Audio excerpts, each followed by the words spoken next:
Joining us is Kara Swisher, Recode Executive Editor. Kara, great to have you with us. What's the latest you're hearing when it comes to Zuck and whether or not we will actually hear from him / see him? Well, he probably will appear on Facebook. I hope he doesn't do what he did in Puerto Rico and appear as a cartoon character. But I think he'll probably do a statement. He always does that, does a blog post. It's not clear whether he's going to do a video or not, or a live video. He's done that before to different levels of success. You know, he's going to have to appear all kinds of places. I think the key thing is that he appears before people where he doesn't have control of the situation. He's got to appear before reporters in a public setting, or obviously Congress wants him. The European regulators want him to appear. So he's going to have to make a lot of appearances, and some very tough ones. I think the key thing he's got to do is, one, apologize immediately and very earnestly. I think that's the key part that he has to do to start. Oh, okay, that's what I was going to ask you, because it sounded like what you were suggesting, that there was almost nothing he could say today to fix this problem, because it's a situation he controls, his medium, etc. That he's got to appear before other people. But what would you want him to say today? Is an apology enough? What more?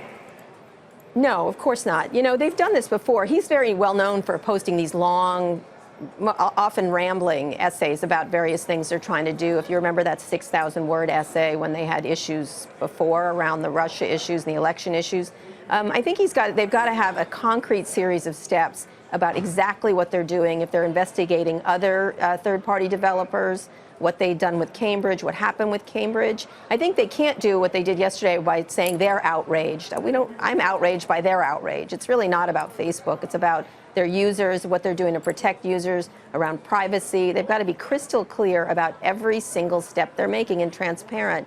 And Facebook is not known for this. They're not particularly, they obfuscate a lot and they slow roll things. I don't mean to say these are very fair people. I'm sure they're trying their best. You know, you don't have a situation where they're maliciously lying or anything like that, but they really have to be absolutely concrete about what they're doing and how they're doing it. And then Mark has to appear again and again in difficult settings where he answers questions. You know, Kara, if I were to interpret the market's reaction to this whole thing, I mean, Facebook as a decliner has seen a much more in terms of percent off their market cap than a lot of the other social media companies that might or theoretically could face the same problem. Is this really a much bigger problem for Facebook if regulators come down and govern how they can use and monetize data? Oh, enormous. It's enormous. I mean, obviously, the focus should be on Facebook. Facebook's where it's all happening. It's the biggest one. It's the one that has the most impact. You could look at Google and YouTube, obviously. You could look at Twitter.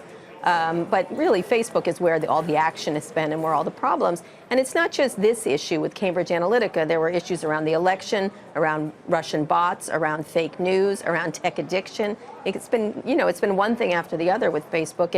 And it's appropriate that Facebook is the focus, given how big they are and how powerful they are. But the others will see action, too. Kara, two questions for you. Is Mark Zuckerberg the right guy to still run Facebook at this point? And with all the focus on Zuckerberg, feels like Sheryl Sandberg has gotten a pass here. I mean, she's the one who kind of bears this do-gooder mantle. She's the one who was floated. She's the adult in the room. She was the one who was floated as potential Treasury Secretary under what would have been a Hillary Clinton presidency. Where is she? She's the person they hired to do this kind of thing, and she's silent as well. Right. You know, absolutely. I mean, I think, look, Mark's the CEO, and by the way, he is an adult. He's actually an adult. We can't keep juvenilizing these men who run companies. He's fully capable. He's the CEO. He's the founder. He's the technical founder, and a lot of these things are technical issues. So he is the one that has to be out front. Should he still run the company? Yes, of course. Of course. I think and Sheryl absolutely has to be out there at the same time. This happens to be something I think the CEO should speak about, but she's also a leader there. But he can't rely on her like, you know what I mean? Like, you can't like fall back on Sheryl because Mark's incapable. If he's incapable of addressing this, he shouldn't be CEO. And he is fully capable of addressing it. And he's the leader of the company and should be out front. She should also be out front. And so should their other executives, like Chris Cox, who runs the platform, their CTO, and all kinds of people should be out front. But in general, the two leaders should absolutely be there, with Mark first and foremost, full stop. Kara, thank you. Always good to hear from you. Kara Swisher. Hey there, thanks for checking out CNBC on YouTube. Be sure to subscribe to stay up to date on all of the day's biggest stories. You can also click on any of the videos around me to watch the latest from CNBC. Thanks for watching.